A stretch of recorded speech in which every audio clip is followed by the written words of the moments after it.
ani jalaa mureetiin jira walumaa galatti maalii fi rakkoon isiidhaa guddoodha rafa kayirri salaamtu.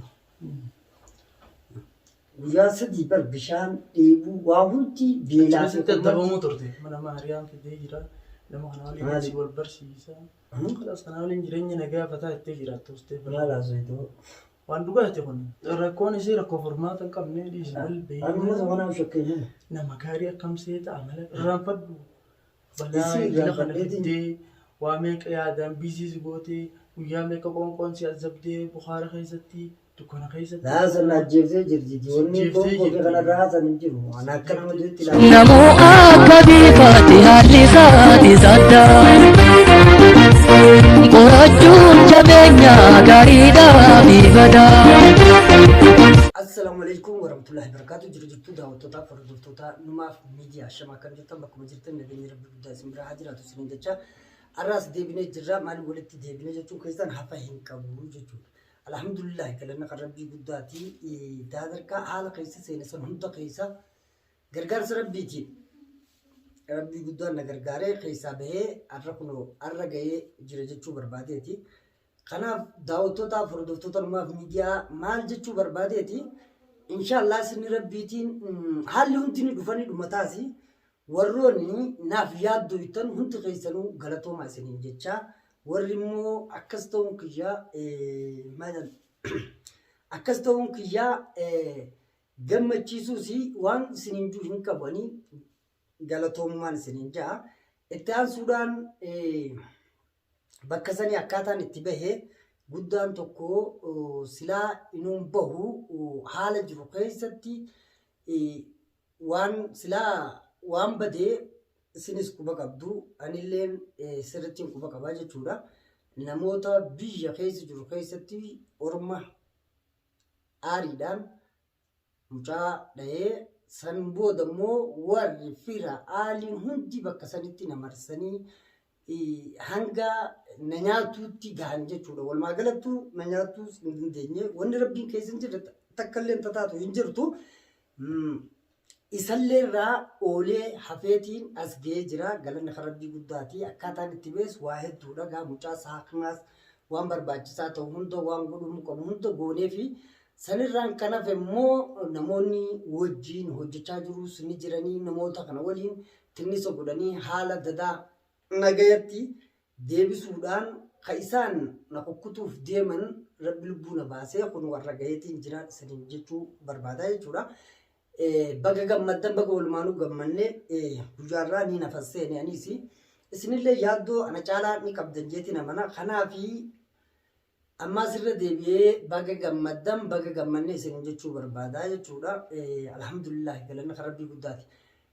Kanaaf maal jechuun barbaade miciyyoon haala kanaan nu geesse akkuma eenyuu beeku hangaan kadhadhees ni hubattanii hangaan jala fiigallee hubattanii jechuun namoonni tokko tokko namoota egaa si fakkaatanii sitti dhiyaatanii balaa keessa si buusan baay'eetu jira jechuudha. Akkas ta'uun isiitiin hubadhe maaliif jennaani sadarkaa miira keessa na galchitee orma biyya isaanii jirru walitti na buuftetti kadeemte intala isin beeytan sanii jechuudha. Kanaafi anilleen murtee takka kenneetiin jira murteen an kenne isii ofirraa dhiiseen jira maaliif jechuuni namoonni baay'eedha ammas ka bakka isii bu'u ni jiraataa jechuudha ni dhufaas sababni ilma namaa yeroo takka waa itti himtaa lamaffaallee numa himta sadaffaa ni himta afuraffaa waan godhaniitu hin jirre jechuudha. Nama dhagaa didaa nama akkanumatti shakkii ofiisaatii uummatee shakkii saniin si weeraree sammuu si naannessee haala hin taane hunda keessa si galchaa deemu akkamitti akkitti waliin deemanii fi akkitti waliin socho'an hin jiru jechuudha. Yoo rakkoo wal naquudhaan addatti furmaata biroo isii biraa jechuudha wanti eegamu wanti akka furmaatatti eegan hin jiru jechuudha. Maaliif hanga atuu choorchi taate sammuu ta'e keessatti yaada dhaabde rakkachuu fi maaltu kanaan dhufe jettee dhiphachuu irraan kanaaf waa balleessuu malee waa tolchuun hanqatutti jechuudha. Hanqasin nama ooftoonni jechuun siin hubanne namni wal hubachuu qabaa erga wal hubachuu hin dandeenye yoo adduma gore gaarii dhufa jechuu barbaadeeti. Kanaaf an jaaladheetis osoo hin taane isiinis jaalattee osoo hin taane an jaaladhee osoo hin taane haala kana keessa kaaseene isiin dirqiidhaan na dirqitee dhiibdee keessa na fiddeetii haala kanatti seene jechuudha. Kanaaf ani akkanumaafitti waan isii godhee takkallee hin qabu jechuudha. Hangaan namni nama kadhatu kadhadheetiin jira. Hanga namni waa nama hubachiisullee tattaafadheetiin jira. Bas qabachuu hin dandeenye. Kanaafuu waan samii bu'ee dachiin ba'an dadhabnee jedhanii erga gaa'isiirraa taatee dhumattee of dhiphisuu of rakkisuu haala hin taane keessa of naquu rakkoo birootiif of saaxiluu irra yoon asumatti daangeffame hoo ka jiru murtee kiyya fudhadheetiin deemaa jira jechuudha. Kanaaf daawwattootaaf hordoftoota numaaf miidiyaa akkaataa isin itti hubattanis akkin itti hubadhullee yoo jechuun wal faalleessa ta'e iddoon ani dogoggora itti qabutti dogoggora kiyyalle natti immoo mirga guutuu qabdan jechuu barbaadeeti. Kanaaf ani akka hubannootti jette akka yaada kiyyatti kan hin murteesse adeemsi amma itti waliin deemaa jirru naafi sifooni rakkoo hamaa keessa nagalchuun alaa furmaata birootiin dhabee jechuudha. Rakkoo keessa galeetiin jira hanga lubbuun xiyya kuttuu amma nama lubbuun kuteetutu bakka tana jira jechuu barbaadeeti. Maaliin gargaarsa rabbii guddaati alhamdulillah jechuu barbaadeeti jechuudha. Kanaafuu haalli naafi sifoon wal godhaa turrees kanuma waliin quba qabnu garuu kanarratti dabni akkanumaafitti itti yaade fakkeenyaaf hammeenya isii miidhuu kaniin itti yaadee jechuun gama kiyyaan raawwadhe takkallee hin jiru jechuudha. Nillee jiraachuuf hin taa'u garuu feete isiin filatte waan godhu qabu murteen hin qabu immoo rakkoo birootiif of saaxiluu irraa daangeffamuu qaba jiru. Kanaaf arraan tanaa galata rabbiitii guyyaa meeqaa beelaan dheebuudhaan waan hundaan rakkachaa kaniin ture inshaallah bahee dhufee amma mana kiyyattiin argamaa. Alhamdulillah baga rabbiin nagaa waliin nu deebiseen isiniin ja'a. Baga rabbiin nagaa waliin nu deebisee eenyu? Waalaikum salaam. Jirra galata rabbi akkami? Nagumaami? Ayyaadha. Jirtanii? Galata seena ta'a. Ta'a yaa'irran jira. Gosoo kottaa. Akkami nagaa isa? Nagara gumaa. Ta'uu naga maal agarree miti. Dirgimii keessa buuneeti. Dirgimii takka keessaan jira. Tolfadhu taa'e. Eessa baate irra yeroo ta'a? Akkuma itti gadhiisee dhufe yeroo kanaan. Yeroo maanaan itti gadhiisee dhufe. Eessarraa? Asumaan akkanatti gadhiisnee har'a si bira ga'uu qabna jennee. Ayyee. Itti gadhiifnee dhufne. Akka hiris haa salaamtu. Maaltu ofirraa baasii dhaqi. Ayyee. Akkamitti nagaa? Ani nagaa kooti galata rabbii wallahi. Alhamdulillah. Jirra kun as geenye. Salaamne inni bir namaa hojii dhufnee keessummaa hojii. Ayyee. Suma asii warra jiru si dhufneensa. Ani tiyyeessan irraan jira. Eessattiin dhiisa jecha kana qabdii harkaana qabdii kar tokko daadarkaa waan kanaa keessumaa booda dhabne daadarkaa la jiru jireenya tanarraa baanu taanirraa taanu tanumarraa osoo iyyuu jiru dhufte baga nagaan dhufta ka khayriin sinaa salaamtu sirriin jaa. Akkasiitii sun dhumachi waattu sandee jedhaa goota biraatu baay'ee jiraati. Anjilaa dheetiin jira. Waan ol jaan gajjettu gajjaaniin ol jettu waan godhaniitu hin jirre akkam godhan ammaa guyyaarraa kana eeguun kiyyaa'u tanuma rabbi keessa jirtu malee silaan eegu maaliif namni harki ittiin bu'ee warra biyya tanaati jechuudha. Namni biyya tanaa araba jechuudha. Maaliif aarii waan kanaa sadarkaa sanitti nu oofte uummanni lafa tanaa hundi ibidda harkaa qaba. Osoo yeroo san lubbuutti kutees osoo harka isaanii bu'ees amma nama jiru miti jechuu fayyaan. Akkuma rabbiitiin aseen. Kanaaf waan akkanaa ani jalaa mureetiin jira walumaa galatti maaliif rakkoon isiidhaa guddoodha. Rakkoon isii tana jee wanni Dhumaan qabdu. Egaa eessatti dhaabbattu wanni isin ati mee yoo akkanum tokkotti ilaalte eessa dhaabbatte? Rakkoon isii rakkoo furmaata hin qabne dhiisii bakka furmaata ammas irratti ilaalaa kun waan salphaadha. An dhiiseetiin jira isii sababni dhiiseefuu hedduudha. Maaliif ittis dubbadde akka nama tokko gorsaas ittis iyyee nama bar bilbilu mana jalaa kaasii. Bilbila walitti cufachuun furmaata hin ta'u nama jeebar. Nama bilbila walitti cufachuun furmaata hin ta'u. Bilbiluma meena jalaa yeroo takka kaase nama jee waan bilbila na jalaa kaasuuti miti waanuma hundumaanuu karaa deemtu gaa isiitu beeka. Shanfir jettee sanirraa nama akkasii gaa bilbila wal jalaa kaasuu bardiituun bar furmaata hin ta'u. Yoo rakkoon takkaa'u jiraatte namni bilbila wal jalaa kaasee rakkoo jirtu san furata. Waan godhaniitu hin jirree hanga asiiti hanga sammuu silaa nama darree taatee inuu haala hin taane keessa nu galchite. Haala hin taane keessa na galchitee jirteenis maal nan galchine jaa. Namni harka si balleessee amma diinagdee meeqa baase gaa. Diinagdee meeqa baase. Arabni biyya tanaa si barbaadu jira. Gurbaadhaan miidhamee.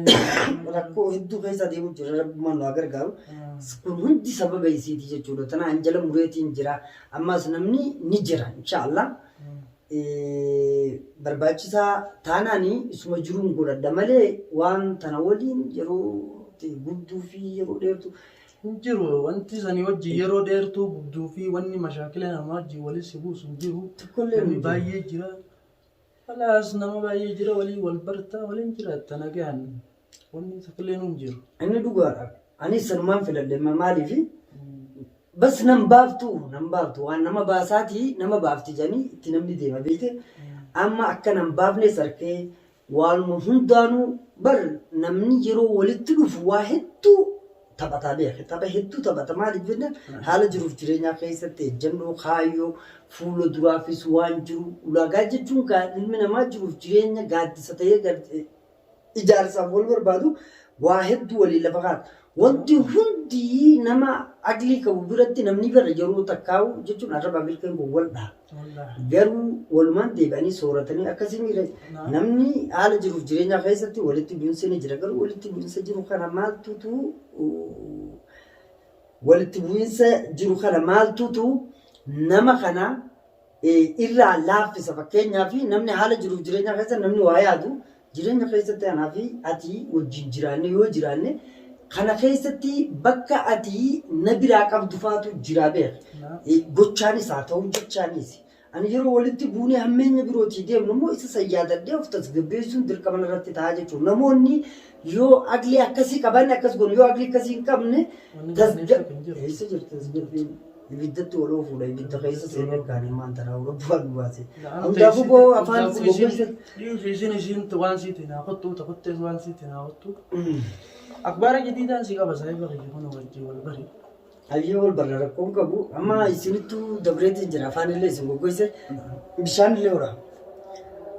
Afaan akkamitti malatti isin goggoise dhiifama godha. Maaliif waan nuti keessa jiru akka nagaa. Ati amma akkamii araba jalaa baatee? Araba jalaa barakkiin itti ba'ee rabbumaan na baasee maaliif namoota wajjin dalagnuutu jira isaan na marsanii na qabuudhaaf waan jechuun waa hunda waan silaa namni namarra godhuuf isaanis yaalanii jiran hanga isaaniitti. Siiduudhaaf, sijjeessuudhaaf waa hunda yaalanii jiran. An na hidhuuf ta'ee na hidhuun bareedaadhaa bara. Hidhaan jechuun bareedduudha. Kun uummanni jechuun nama isaa akkatu qabne keessattuu nuugaa ammaan tana fakkeenyaaf baqataadha bara. Baqataan beektaa nama jechuun biyya namaa dhufe biyya namaa takka keessa waa balleesse jechuudha. Namni ati akkas gootu san fira qabaa obboleewwan qabaa kan namoonni kun ammoo yeroo akkasitti ilaalan akkamii of ilaalaniiti akkamiif deemu. Kuni bas hundumaa rabbiin oolchu. Miira hamaa keessa galtee abbaa biyyaatti wajjin wal dhooyte. Ani yeroo sanitti ofuun beeku gaa. Mucaan na bira taa'eeti naan qoose maaliif narraa usiin jaanii ani dubbii fardii naasa'u jira inni bas akkuma duraanis na wajjin qoqqoose usuun irraa jee yeroo dadhabu akkamii godhu duuba. أخي في مشكلة قم من دي أخي في خيرات عندي قم من دي أنا ما أشتي أشوف واحد كده قم من دي قم. أنا يرون أكس قروه من بيعو سينجبو من بيعو بس يعني فتنام في سامبودر اللي دويته Isa dhoyitee achumaan kutee baafadhe gaa baafadhee bas baafadhee achi hin baane baafadhee hin baane bakki jiru sun guddoodha akka guddoo keessa dalanya amma fakkeenyaaf kaampaanii guddaan tokko hin jiru kaampaaniin kun bakka adda addaa kana qaba achi jiru bakka sanitti rakkoo fidee achi utaalee osoo namni gaagoobii fi kana iddoo keessaa hin kennanii bakkaan seenee jira bakka meeshaa waliif galatti itti keessatti guuroo achitti hin dhokadhe jechuu seenee. Achi keessatti immoo namni yoo akka tasaase harkate malee hin harkatu guyyaa sadii bar bishaan dheebuu waa hundi beelaa fi dadhabamuu turte. Namummaan tokkollee osoo hubatee natti dirmatallee jee viidiyoo takka osoo jechuun sodaachaa godheetiin jira bas. Waraabdee galakkistee bar namni hundi haala ati keessa jirtu rakkachaa turre maalirra jiraanumaaf gaafachuun ture achirratti anillee dheessee qotee maaliif guyyaa sadii kanatti badee. Aboo amma shakkaa addaan na qabatee dhiisirraa hanga sanitti hin hafne. Daafuu baga rabbisi baasee dhiisee. Nayi galanna rabbiiti. Galanni kasa rabbiiti. Maaliif isa qaata? Poostaa bakka isaa yoo affadda. Wallaahi jiranii dafardee. Akkasitti rabbiin baga rabbi nagaan si baasee guyyaan hundinuu kanuma rabbiiti. Rabbii fidaa rabbii. Amiin alhamdulillah rabbii fida dhugaa. Galanni kasaati. Amman tana nama hariyaan si fidee wajjin wal baratta sun naaqottuu waan isaatti naaqottuu dheessan jalaa waan hundaa'u irraanfadhu. Balaa jila kana fiddee waa meeqa yaadaan biisiis gootee guyyaa meeqa qoonqoon si azabdee Bukhara keessatti dukkana keessatti. Laasan ajjeeftee jirti. Wanni qoonqoo kana raasan hin jiru. Waan akka nama duutti ilaala. Sosochiiftee jirti dhee jalaa. Amma nama hariyaan fidee jira. Nama kana waliin si wal barsiisa. Kalaas kana waliin jireenya nagaa fataa ittee jiraattu ustee Maal haasawitoo? waan dhugaate kun fudhadhu amanii fudhadhu. Akkam jechuudha gaa adaafuu godhutti jiru haasa'e irraa. Laa si galaa meeshota suutaan si galaate tasgabbaa'ii waa hundaafuu waa'ee siis sammuu kana biisii si godhee jira. Ani dhugaa gaabbiisi hin jira boo jiruun jiru barra jechuun ati na beektaa waa meeqa keessaan kutanii kun Waa hedduu maallaqni kiyya bakka meeqattis faffaca'ee kaanis ani waanuma natti bu'ee hin beeku. amma dhiisisan hundaa'u dhiisi khayrii. Dhiisiitiin jira ayyee waan nama amala qabeessa nama gaarii akkamiin si fide inshaallah wajjin wal barta maqaa siis gaafattee waa hunda akkana wal gaafattanii khalaas haasa wal jijjiirrattanii achuma dura jireenya nagaa waliin jiraattan maalirraa nagaa sammuu of girgireessita dhiisisan. San dhiiseen jira boota khayrii irraa gubbasanii ani namummaa nagaa jechuuni bultii jaallatee nama jireenya isaa hubachuuf kun fedha malee namoota akkanaa kacha. Amma tan laala wal Amma sama nama shakkeenya. nama gaarii akkam seeta amala qabeessa. Ani si nama na beekta ammas. Amantaa nakkaati na amantu duris si beeka harrallee na amanta nama gaarii akkamii nama ajaa'ibaati khalaas wal barattee ni haasawaa marrattuu ni fahamta beekta haasawaa nama marrattuu Ayya. irraa hubattee khalaas wal bartaanii samboodara jireenya nagaa qabbanaa waliin jiraatta. Khalaas waan taane wajjin sammuu ciqicidhuuf hin jiru jechuudha. Jiruuti yarraan tan nama khayriiti nama khayrii qabattee dhufte lafa gaati. Nama khayriitu laataati. Oowweetiin jiraan sadaa waan keessa jiru hin beeku bara. Qabbanaa isaa biyya bishaaniin sin naqaati booni qabbanoo taati. Ooma kana jiraate keenya taate si jaajee. Taate asirraa fudhadheetiin jira. Akkasiitiin yoon bishaan yaa walaa obsa qabdi. Waan gaarii waan bareedaadha. Obsi bakka obsi. Ana wajjin jireenya kee jiraata baay'ee. Kalaas taate awwaan asitti fudhadheen jira. Waan jechuun namni ofii jiru kan dibu takka jiru khayru rabbi haa godhu.